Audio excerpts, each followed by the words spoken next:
안녕하세요. 서점 챈들러입니다. 오늘 또 책에 대한 이야기 해보려고 합니다. 최근에 읽은 책은 이 책입니다. 서동욱 교수의 철학은 결말을 바꾼다. 삶의 무의미를 견디는 연습이라는 부제가 붙어 있습니다. 일종의 인문 에세이라고 볼 수 있을 것 같아요. 물론 교양 철학에 대한 부분이 많고요. 그러니까 에세이라는 게 그 근원이 무언가를 개량하다, 무게를 달아보다, 뭐 이런 것으로부터 시작된 거라고 해요. 그러니까 이게 이제 점점 확장이 돼서 무언가를 시도해보고 시험해보고 이런 그야말로 트라이 해보는 거죠. 근데 글에 있어서 에세이는 제가 생각하기에는 어떤 주제 또는 뭐 있었던 일이라든지 이런 것들에 대한 생각을 끊임없이 굴려보는 거죠. 이리저리 굴려보면서 생각을 거듭해 가는 것, 그것을 자유로운 형식을 통해서 글로 표현하는 제 형식이 에세이라고 이제 저는 정리하고 있는데, 그만큼 생각을 어떠한 근거라든지 이런 거를 통해서 생각할 수 있는 수준, 성숙도 뭐 이런 거에 따라서 에세이는 천차만별일 수도 있을 것 같아요. 그래서 이 서동욱 교수의 뭐 이전에 나왔던 철학은 날씨를 바꾼다라든지 이 철학은 결말을 바꾼다 이런 에세이 정도는 되게 우리 또한 읽는 사람들 또한 계속 생각을 굴려가면서 천천히 이 음미하고 생각을 반성하면서 읽어야 하는 그런 형식의 글 아닌가 이런 생각을 해봐요. 제목이 철학은 결말을 바꾼다잖아요. 그래서 철학하듯이, 그러니까 지렛대를 사용해서 바위를 움직이듯이 생각이라는 지렛대를 통해서 삶을 움직이기를 기대하는 그런 의지가 담긴 제목 같아요. 부제가 삶의 무의미를 견디는 연습이라고 하니까 이 에필로그에 보면 이 서동욱 교수가 최근에 2024년이라고 밝혔던데 큰 사고를 당해서 약 10개월 정도를 정말 그야말로 꼼짝없이 누워서 치료를 받아야 했던 그런 엄청난 일을 겪었던 것 같아요. 아마 죽음의 문턱을 갔다 온 것 같은데 그런 한 번의 큰 인생의 어떤 한 고비, 어떤 한 회전을 겪으면서 겪게 되는 그 감정이라든지 또 세상을 보는 눈, 인생을 보는 눈, 비록 어느덧 익숙해지면서 또 다시 똑같아질 수도 있지만 그 한 번의 그 기간 동안에 부침했을 그 생각들이라는 게 어떠했을까? 좀 이렇게 뭔가 마음이 그런 울리는 게 있더라고요. 그래서 이 에필로그에 이런 글이 있어요. 그러니까 10개월 동안 제 치료를 받고 집으로 돌아왔을 때의 감정인데요.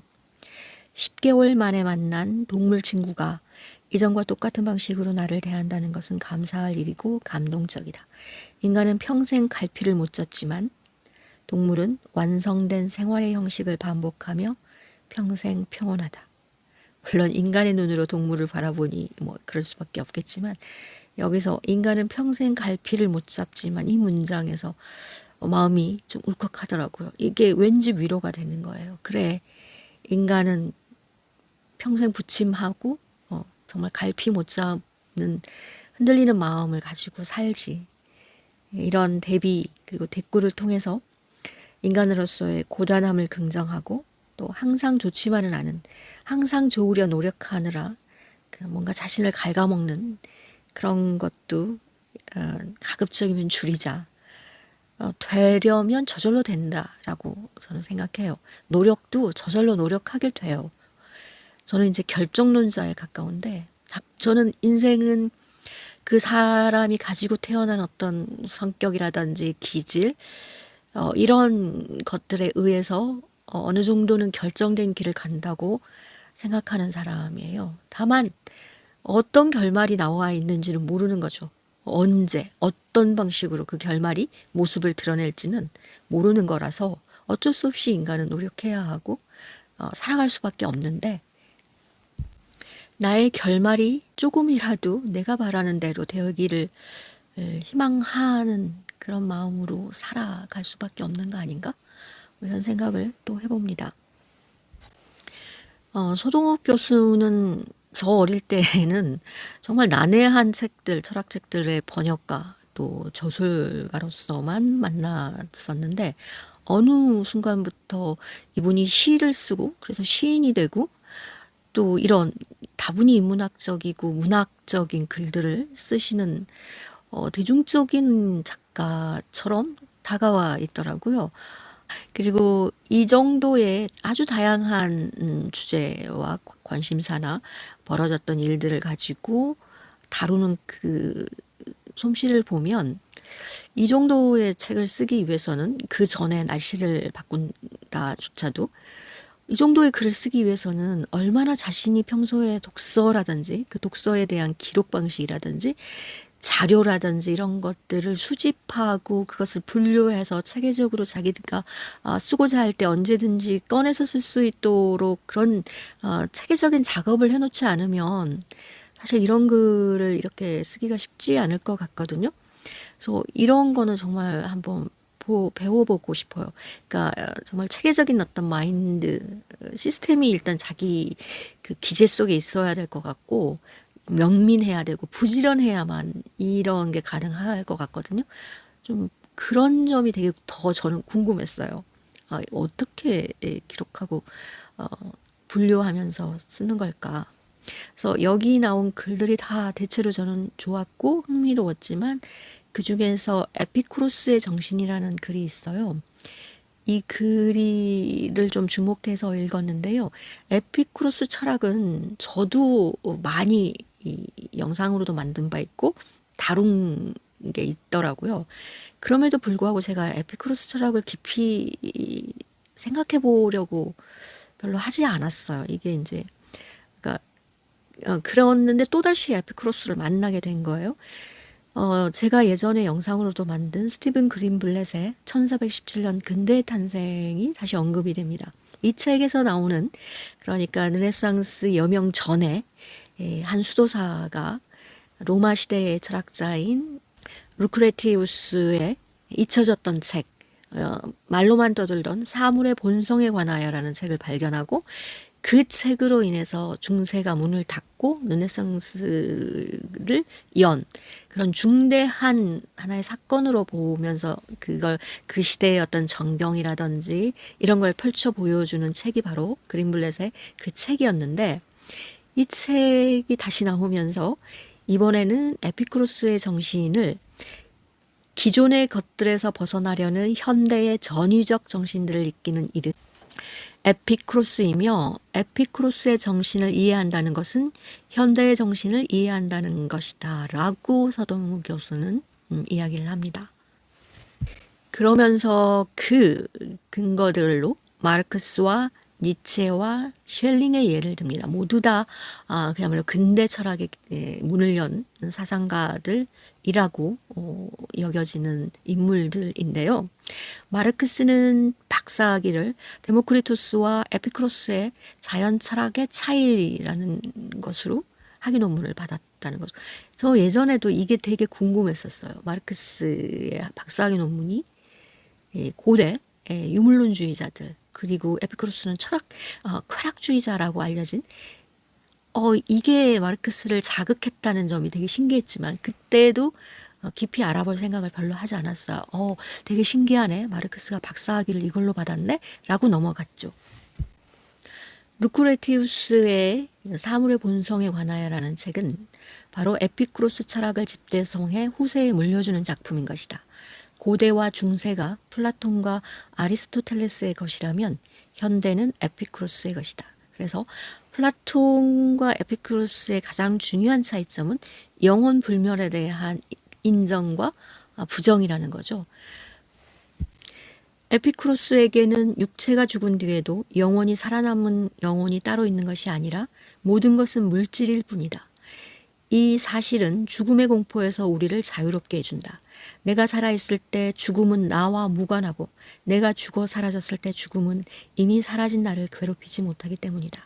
죽은 자, 즉 분해된 자는 감각이 없으므로 죽음은 그를 괴롭히지 못한다. 결국 죽음은 산 자와도 죽은 자와도 관계가 없다. 오히려 죽음의 공포는 영혼 자체가 불멸해 영원히 지속한다는 믿음에서 기인한다. 불멸하는 영혼을 영원히 괴롭힐 수 있는 가능성이 죽음을 사후세계를 두렵게 한다. 반면에 이 사후에 아무것도 없다라는 것 자체가 깊이 허무주의와도 관계된다고 저는 생각해요. 죽고 나면 아무것도 없다라는 것이 한편으로는 삶에 긍정을 주지만 어느 한편으로는 그러면 이렇게 사는 것은 단지 현세만을 위한 것이라고 이 점을 긍정할 수 있을까? 이제 이런 점에서도 사람은 두 종류로 나누어지는 것 같아요. 따라서 철학이 영원히 불멸한다는 견해에서 벗어나게 해준다면 철학을 한다는 것 자체가 이미 공포로부터의 자유이다. 그러면서 마르크스가 박사학위 논문에서 쓴 내용인데요. 철학에 자신을 내던지고 종속시킨 이는 기다릴 필요 없이 즉시 해방된다. 철학에 종사하는 것 자체가 자유이기 때문이다. 이렇게 썼습니다. 마르크스의 삶은 에피쿠로스의 저 구절의 실천이라 해도 좋을 텐데 그의 삶은 바로 철학함을 통해 자유로워지는 과정이었다. 서동욱 교수의 말입니다. 그 다음으로 에피쿠로스와 니체입니다. 니체는 에피쿠로스는 모든 시대에 걸쳐 살아왔고 여전히 살고 있다라고 이야기합니다. 니체가 보기에 어떤 의미에서 세계의 정신사는 사도 바울과 에피쿠로스 사이에 벌어진 싸움의 기록이다. 사후에 불멸하는 영혼의 세계를 믿는 이들과 현세적 삶에 충실하려는 이들의 싸움. 그러면서 안티크리스트, 이게 니체 후반부에 쓴 저서인데 이렇게 되어 있습니다. 에피쿠로스가 무엇과 싸웠는지를 파악하기 위해서는 루크레티우스를 읽어보라. 그는 그리스도교에 맞서 싸웠다. 불멸을 부정한다는 것은 당시에 이미 진정한 구원이었다. 그리고 에피쿠로스가 이겼을 수도 있다. 로마에 존경할 만한 사람은 전부 에피쿠로스주의자였기에 그때 바울이 등장한 것이다. 성서적으로도 그리고 문명사적으로도 니체가 보기에 에피쿠로스와 기독교, 사도 바울과의 싸움은 그때부터 시작되었다고 보는 겁니다. 니체는 비극의 탄생에서인가 자기는 기독교의 세계에 대한 것이 이제 답답해졌을 때 항상 루크레티우스의 저서를 읽었다고 합니다. 그것이 고대의 의미들을 많이 전해줬다라고 이야기를 해서 사물의 본성에 관하여를 가지고는 있지만 제가 초반 읽다가 중단했거든요. 근데 다시 읽을 수 있을까? 이건 불확실합니다. 니체의 이 정신을 잘 봐야 할 것 같아요. 에피쿠로스와 사도 바울의 정신 간의 세계사적인 싸움은 여전히 지속되고 있는 거 아닌가라는 생각이 들게 합니다. 그래서 이 글에서 다시 한번 에피쿠로스의 정신, 현세에 변화무쌍하면서 생동해가는 그 현세의 삶의 충실. 비록 에피쿠로스의 정신의 지향이 평정, 아타락시아에 있다고는 하지만 서동욱 교수는 에피쿠로스 정신에 들어있는 어떤 역동하는 생의 충만함, 즐거움, 이거를 긍정하라고 이야기를 하는 것 같습니다. 그래서 젊은 날의 마르크스가 그 철학의 자유를 이야기했고 원숙해진 마르크스가 혁명적 사상을 만들어냈듯이 니체, 셸링 역시 현대의 혁명적인 기존의 것들을 부수고 혁명적인 현대를 끌어오는 삶의 근저에 이 에피쿠로스의 정신이 있다라고 이야기를 하고 있는데 다시 한번 이 에피쿠로스를 만난 그런 글이었습니다. 이 외에도 3부 세계가 숨긴 법칙에 나오는 신의 법을 어떻게 이해할 거라든지 또 인문주의자의 비극 같은 글이 주는 통찰도 되게 흥미로웠습니다. 이 인문주의자의 비극은 이제 스테판 츠바이크를 중심으로 해서 이야기를 하고 있고 그가 쓴 전기의 인물들 몽테뉴, 에라스무스 그리고 칼뱅에 맞선 카스텔리오 이 사람들과 함께 인문주의자의 비극이라는 게 어떤 것인지를 이야기를 하고 있는데요. 16세기에 엄청난 혼란과 비극에 쌓여 있었던 유럽에서 인문주의자였던 몽테뉴와 에라스무스, 다 스파이크가 인물의 전기를 쓴 바 있는데요. 중요한 역할을 해줄 수 있는 권력과 위치에 있었음에도 불구하고 기꺼이 물러나 버린 이 몽테뉴와 에라스무스에 대한 서동욱 교수의 평가들이 들어 있습니다. 스파이크가 몽테뉴와 에라스무스에 대해서 쓴 이런 글이 있습니다. 인문주의 혹은 에라스무스적인 성향의 사람들은 지속적인 싸움꾼이 아니다. 편파적인 사람들의 광신적인 고집과 그들의 변절자 사냥은 정신적인 사람이 할 일이 아닌 것으로 여겼다. 그들은 자신의 진실을 한 번은 고백한다.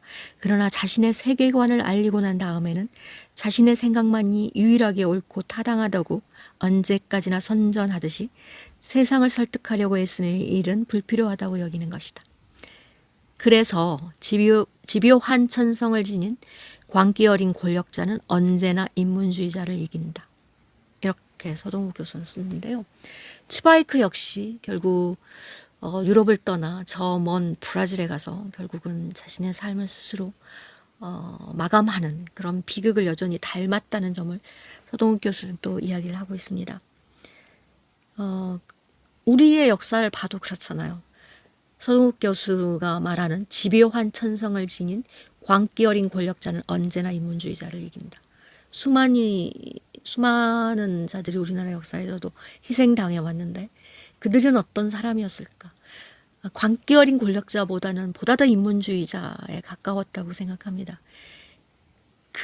그런 사람들의 희생하에 지금 있는데 길게 보면 역사가 승리했다라고 그 인문주의자들이 승리했다고 볼 수 있는 걸까요? 어떤 식으로든 점차 나아져왔지만 우리는 또다시 늘 퇴행을 반복하는 이 역사를 최근에도 겪었잖아요. 그래서 이 서동욱 교수의 이 말과 그다음에 스테판 츠바이크의 이러한 통찰 이런 것들이 되게 울림이 있었던 글이었기도 합니다. 네, 하여튼 이 책도 되게 흥미롭게 봤어요. 오늘은 여기까지입니다. 고맙습니다.